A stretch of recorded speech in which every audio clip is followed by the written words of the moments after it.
Então, pessoal, estamos começando a 7ª temporada, estamos no 3º episódio agora. Estou aqui com o meu melhor amigo, Yuri, e o Júlio, que a gente está discutindo a nossa amizade agora, não sei como é que vai ficar, mas eu já estou melhor amigo do Yuri aqui. Estamos falando sobre super-heróis, essa relação com as emoções, psicologia, e, claro, a gente não poderia deixar de falar da relação com espiritualidade, isso, Júlio? Exatamente, que é o que o Yuri mais faz aí. Então, só quem não viu os outros episódios, Yuri, doutor em teologia, professor na Faculdade Zeste, criador... Ex-melhor amigo do Júlio, agora, Sim, agora ele é meu ele é melhor amigo do Clailton agora, nesse episódio, no próximo ele volta a ser meu melhor amigo. E criador do canal Pedra da Eternidade, e tem aqui realmente muito conhecimento sobre o universo dos super-heróis. É muito bom ouvir alguém que sabe tanto. E o Clair está com um pouco de inveja por isso, mas ele vai ter que lidar com isso como psicólogo. E nós queremos nessa parte, né, Clair, justamente ouvir o que o Yuri já há muito tempo faz, que é essa relação mais dos super-heróis com a teologia, com a espiritualidade. Como funciona isso? O super-herói é uma substituição da religião? É um tipo de religião? É uma forma de espiritualidade? Pois é, daí, então, a gente tem diferentes elementos, né, que estão aqui relacionados. Eu vou tentar pincelar, assim, alguns. O primeiro deles é quando a gente olha para o super-herói enquanto gênero narrativo, né, e olha para como esse personagem é constituído. Então, em vídeos anteriores, nós falamos que o super-herói é um símbolo de poder. Uhum. Então, ele tem esse elemento do poder que, no fundo, é um elemento de transcendência, de necessidade de transcendência. Pode ser autotranscendência, ninguém está julgando o tipo de transcendência, né? Eu sei que quem, às vezes, vem de uma tradição religiosa específica, sei lá, dentro do cristianismo, sempre vai entender a transcendência como um outro, né?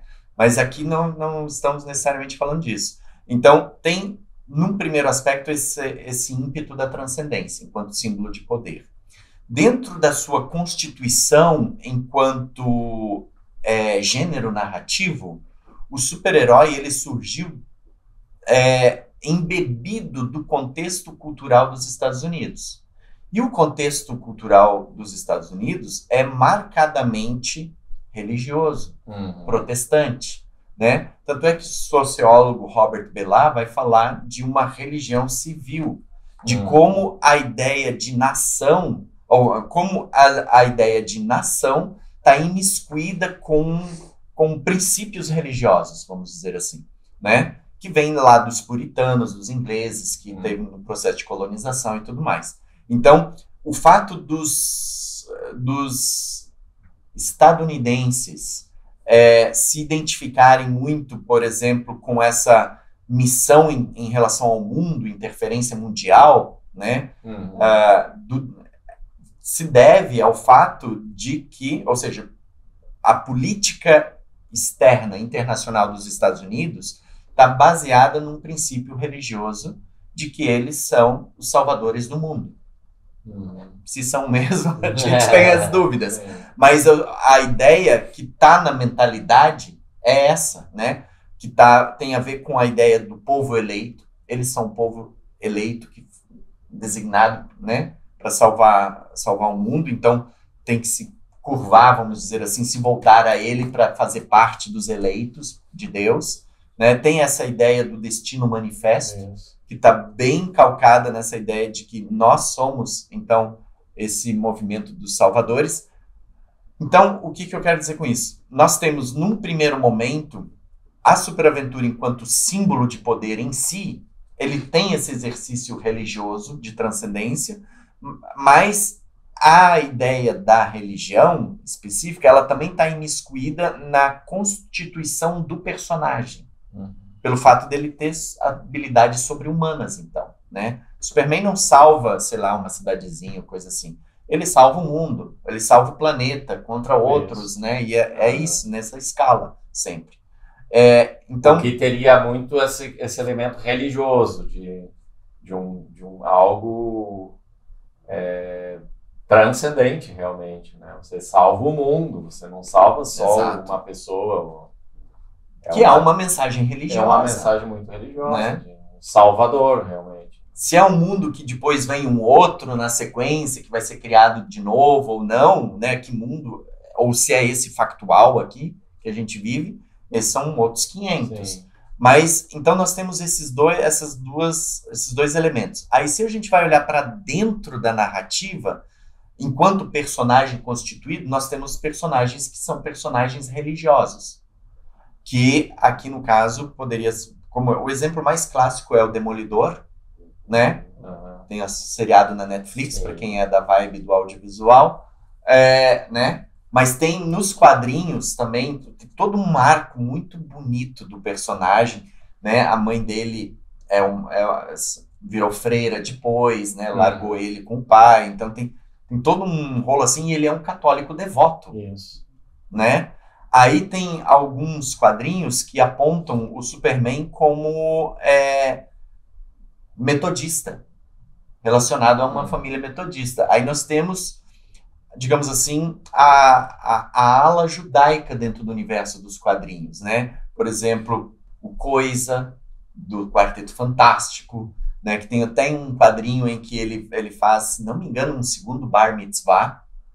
Então tem todos esses elementos representativos, mas aqui a gente está falando daí dentro de um recorte específico, que são as religiosidades, Sim. né? E representação das religiosidades. Agora, se a gente fosse ampliar o leque para uma questão de sentido, mais na vibe daquilo que a gente pode entender como espiritualidade, todo personagem ele é guiado por um senso moral. Então, esse sentido, ele é filtrado por um senso de moralidade, do dever, né, do bem, né? Sim, então, abrir mão, o altruísmo, né? Abrir mão de si para se sacrificar pela humanidade, pelo bem maior, né? Isso aparece muito no... E aí, então, a gente tem, olhando dentro da estrutura narrativa, é o que a gente pode identificar das características em torno da espiritualidade do personagem, né? Filtrado dentro daquele contexto que ele está inserido. Agora, se a gente vai olhar para a audiência e a relação que é estabelecida com a audiência, tá, como referência, aí volta aquilo que eu mencionei nos vídeos anteriores, né? Se vocês não assistiram, voltem lá, que é a ideia do sentimento da necessidade de buscar. A gente se afeiçoa ao personagem porque a gente tem uma busca interna nossa. Uma busca por sentido, e no personagem a gente encontra isso traduzido na ideia de potência. Só que os personagens, os heróis, eles não despertam só esse tipo de busca na gente, mas de necessidade, né? Necessidade primária, mas também a necessidade de se sentir amado. E aí é engraçado porque os melhores filmes de super-heróis, aqueles que trazem a essência do heroísmo, que está todo mundo esperando agora com um novo filme do Superman que vai ser lançado ano que vem, é aquele Superman que tá aqui para as pessoas, que é um Emmanuel, um Deus presente. E esse Deus presente que está ali nessa ideia é no sentido de você olhar e dizer e perceber, e você se sentir amado, você se sentir acolhido nas histórias que ele acolhe. Por isso, assim, tem uma série, uma série de graphic novels muito legal, escrita por Alex Ross e Paul Dini.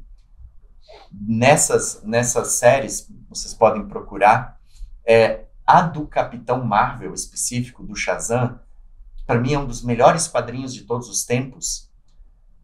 Ele tá lá assim, ele tem que resolver um problema que o mago dá em relação tem uma criança que vai precisar muito dele, o mago diz isso, dá essa dica.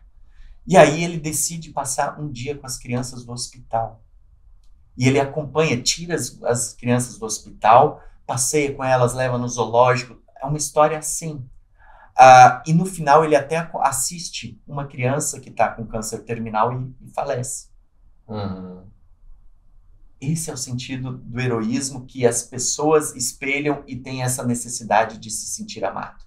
Por isso, grande parte das ações práticas que as pessoas fazem depois, em muitas ocasiões, é se fantasiar de super-herói no hospital. Porque as crianças vão ver lá um símbolo de potência e um símbolo de potência que se importa com elas. E esse é extremamente religioso. Muito religioso. Tem a ver com justamente toda essa dimensão da espiritualidade. Agora eu me metendo no papinho aqui dos teólogos, né? Porque me deixaram de canto agora, porque o Júlio tá tentando recuperar a amizade com o Yuri, porque ele era meu melhor amigo, agora já tá tentando recuperar, falando os negócios aí da teologia e tal. Mas aí, Yuri, eu posso pensar que, pelo motivo dos super-heróis terem um propósito já bem estabelecido, definido, isso conecta ele, o propósito bem nesse sentido que a gente trabalha, Júlio, da espiritualidade, né? Propósito e sentido de vida. Tu falou um pouco do sentido, né? E esse propósito, por ele ser mais claro, o propósito dele, porque muitas vezes o super-herói, e aí essa é a pergunta, né? Muitas vezes o super-herói, a gente sabe o que ele tá ali, o que ele veio fazer, como ele vai fazer, o que ele usa para fazer aquilo ali, bem feito, né? Tá bem definido esse propósito dele estar ali naquele momento. Pode ser que isso seja uma forma de encantar a gente, de ter essas coisas bem claras e definidas, e na gente não tá, às vezes, isso bem claro e definido, o nosso propósito. O que tu acha? Larguei pra ti. Olha, eu acho que sim, no sentido de que eles funcionam como espelhos e projeções. Porque toda narrativa, ela tem a função básica de fazer com que a gente possa se entender melhor. É para isso que a gente conta histórias, para isso que a gente constrói conhecimento. Enfim, né? A nossa forma de construir conhecimento é por meio de histórias. Então, eu acho que a gente precisa desse exercício meio esquizofrênico da gente criar essa distância da gente e a gente se olhar como estranho. Para a gente poder se entender. E eu acho que os super-heróis, eles funcionam nesse sentido, no sentido de construir aquilo que a gente queria ser. E isso colocando em linhas gerais. Porque eu tenho um lado negativo que talvez a gente não explorou até aqui nos vídeos, que tem a ver com o super-herói enquanto produto. Porque a gente está falando de como de como essa narrativa funciona e como ela opera na nossa vida, ou na nossa relação com essas narrativas. Só que, daí, qual que é a pegadinha, o catch aqui? É que os super-heróis, eles estão dentro de uma sociedade tecnocapitalista. A gente não escapa disso. Né? Então, a gente olha para essa sociedade e aí a gente vai pensar, tá, o senso do dever do super-herói é salvar o mundo. O que o super-herói mais faz? Nas histórias, em quadrinhos em geral. Pegar bandido. Pegar bandido significa operar dentro da lógica de um sistema que gera desigualdade e servir ao status quo dessa sociedade. Então aí você tem todo um outro viés. Aí se você junta esses dois, ou seja, a sua necessidade de projeção, de poder, de afeto, né, de se sentir amado, ou mesmo de dominar, né? Que é a necessidade que normalmente gerencia as outras também, ou interfere nas outras. E junta com a defesa do capital, você tem aquilo que o Roland Barthes vai chamar de inflexão mítica. Ou seja, você pega uma ideia, um símbolo, tira o conteúdo original dele, enfia um outro, e você tem um sentido torto naquilo ali.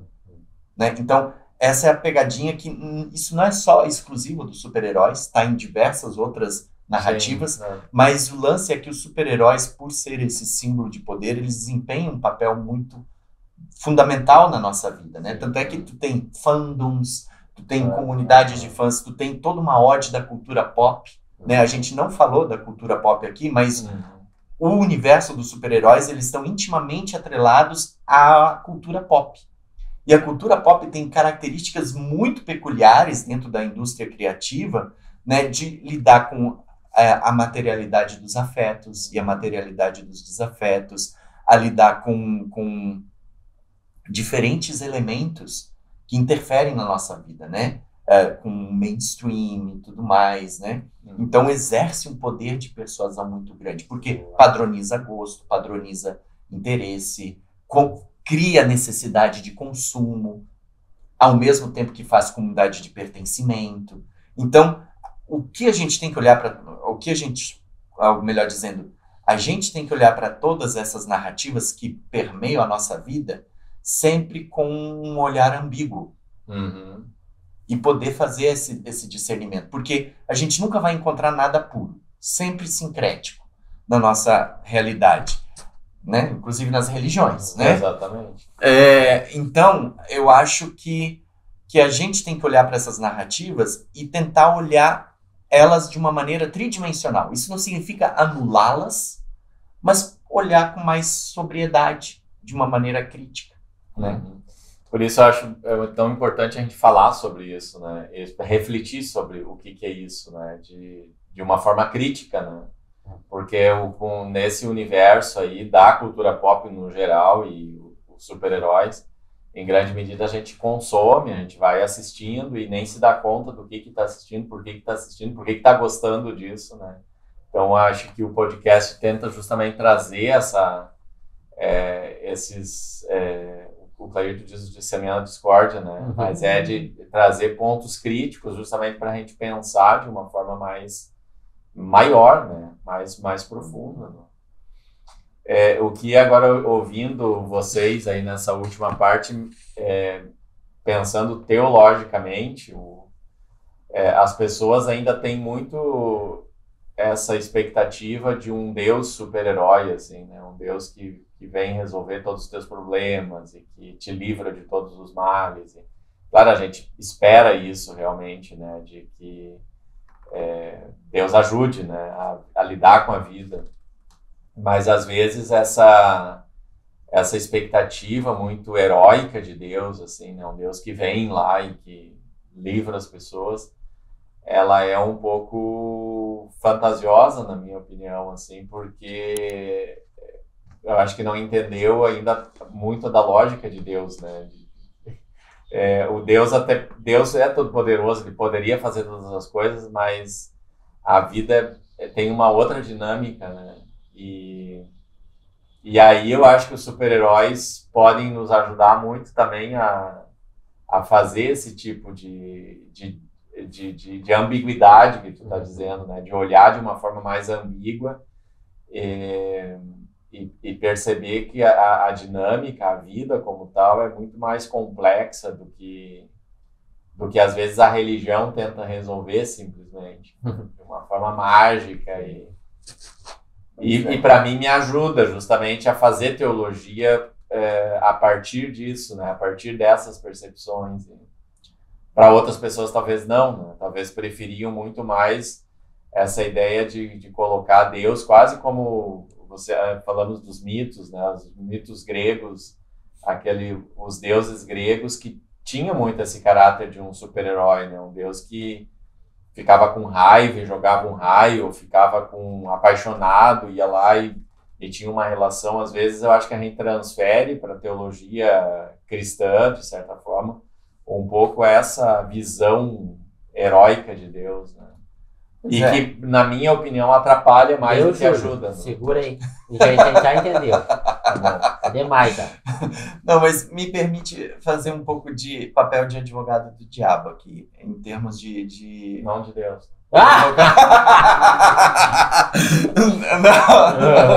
Não de Deus. Mas no sentido, assim, de trazer, assim, uma provocação, talvez. Que eu acho que os super-heróis, enquanto narrativa, podem trazer. Se a gente vai olhar para a estrutura dos super-heróis, a gente quase pode dizer que não tem Deus nela. Uhum. Tem vários deuses e várias deusas, né? Mulher Maravilha é atualmente uma deusa, né? Os deuses do Olimpo, os deuses gregos, estão lá. nos quadrinhos. Os deuses nórdicos, ou nórdicos, eles também estão lá, né? Thor e companhia, né? Então, nós temos divindades representadas lá, né? Mas Deus mesmo não aparece. No máximo, dentro da DC, tem o espectro, que é quase que a ira de Deus, né? Representada. Mas Deus, a gente não vê, né? Então, é interessante. Por que Deus não está nessas histórias? Né? Porque ele já não é um super-herói, assim, né? Uma história assim. A gente pode pensar assim, mas...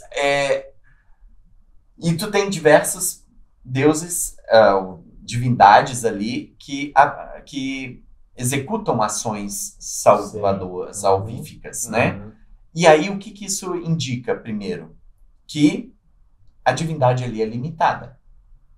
Então, isso já dá uma discussão interessante para um lado. A divindade lá é limitada e a salvação é factual, momentânea. No contexto. Agora, né, é o que as pessoas precisam. E aí tem o outro lado. Não tem nenhum personagem ali que é onipotente. Nenhum deles é. Ou se tem representação de Deus nos quadrinhos, ele não é onipotente ali. Só que, por outro lado, se a gente vai olhar para a tradição cristã, e aí, por isso, nesse sentido, uma provocação, em que medida será nos discursos teológicos, nas igrejas, em que medida a gente não coloca tanto poder na mão de Deus e, ao mesmo tempo, não consegue explicar como ele age no nosso mundo hoje? E aí você desenvolve uma certa apatia em relação a Deus. E aí você tem um outro lá, né? Não sei se vocês chegaram a ver, tem um cara no Instagram que é o Tal Clark, que ele foi até curtido por James Gunn, que é o atual diretor e responsável pelos filmes de super-herói da Warner, mas que ele é um advogado de Brasília e ele se fantasia de Superman. E tá ali tudo.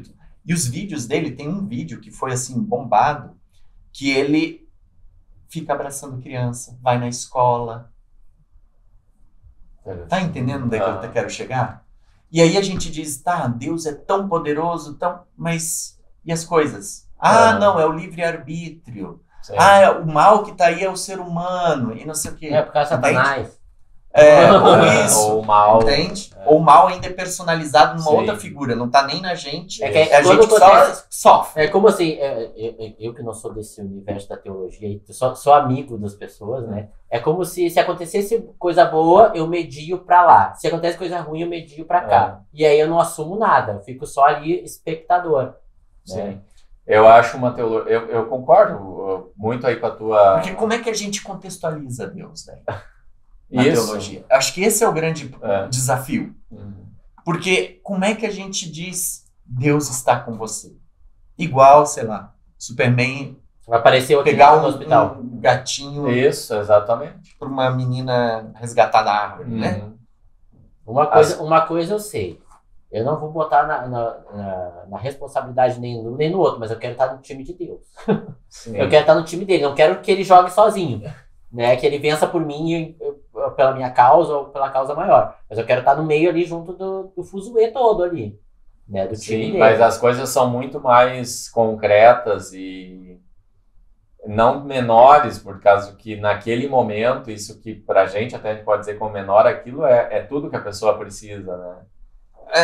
Nesse aspecto você vai encontrar muito mais uma espiritualidade que vai fazer sentido e aí quem que é o vai te super-herói? desafiar. É a pessoa que tá te dando Exato, tá muito mais nessa relação que a pessoa vai estabelecendo com a vida e com as situações. Na espiritualidade. Exatamente. É que eu fiquei pensando no seguinte, né? Eu vou usar o exemplo dos deuses gregos, deusas gregas, né? Mas a gente tem religiões hoje no nosso mundo que tem uma estrutura parecida, vamos dizer assim. Não estou dizendo que é igual, mas assim, que você encontra referências. Os deuses gregos, ou mesmo romanos ou nórdicos, você sabia como eles são, como eles se comportavam, quais eram as atitudes. Podia ser a arrogância de Zeus, a mesquinhez de não sei quem, sabe? A coisa do Ares lá e tudo mais, mas você sabe como eles operam, você sabe o que esperar deles. Tem algumas religiões contemporâneas que também funcionam, não contemporâneas que existem hoje, não que são, nesse sentido, contemporâneas, né? Mas diversas religiões de matriz africana, nós temos uma estrutura parecida, de você conhece aquela divindade, sabe como ela funciona, sabe como você pode conversar com ela. E como é que isso funciona dentro, por exemplo, do cristianismo? Porque parece que foi tão distanciado, talvez pelos processos de racionalização e tudo mais, que ficou estéril. Isso é tudo provocação, tá, gente? Aqui a gente tá querendo... Semeando a discórdia. Então é nesse sentido. Então, e só para talvez falar, um personagem que eu acho fantástico, que para mim é um dos personagens mais interessantes, que é o Capitão Marvel. Ele não sabia! Tu falou, qual é o que tinha falado ainda? Deixa eu dizer um ponto teológico fundamental, interessantíssimo dele. Ele funciona por meio de uma palavra mágica. Mágica, sabe? Que magia e religião tá ali, né? Assim, ó. Né? Então, magia e religião tá ali. E cada letra que forma a palavra Shazam é de uma personalidade lendária, uma entidade mítico-religiosa que concede uma fração do seu poder. Gostei disso. Então é Salomão, Hércules, Atlas, Zeus, Aquiles e Mercúrio. Sabedoria, força, poder, resistência, coragem, velocidade. Não foi nessa ordem. Mas agora troquei os elementos. Mas é isso. Então os deuses dão uma fração de seu poder. Uma fração. E a pessoa, o poder não é dela. O poder não é do Billy Batson. Ele canaliza o poder. Isso é um tema teológico fundamental. Isso. O dom não é meu, mas eu recebo ele. E até porque depois ele volta. Depois ele volta a ser quem ele era quando acaba. Só quando ele fala a palavra, ele usa ali e depois ele volta a ser quem ele é. Sim, muito legal. Pessoal, nós estamos no nosso tempo aqui de novo e o Clairton, no episódio anterior, ele não pôde falar do poder dele. Os amigos não deixaram. Na verdade, não é isso que aconteceu. Ele empurrou para nós. E pulei fora. E pulou fora. E agora ele pode dizer aí qual é o poder dele, que eu duvido que tenha alguma coisa... Tenho. E aí tu vai ficar chocado. O meu poder, que eu gostaria de ter, era ser super amigo. Viu? Certo, pessoal. Finalizamos aí, então, o terceiro episódio. Até mais. Um abraço.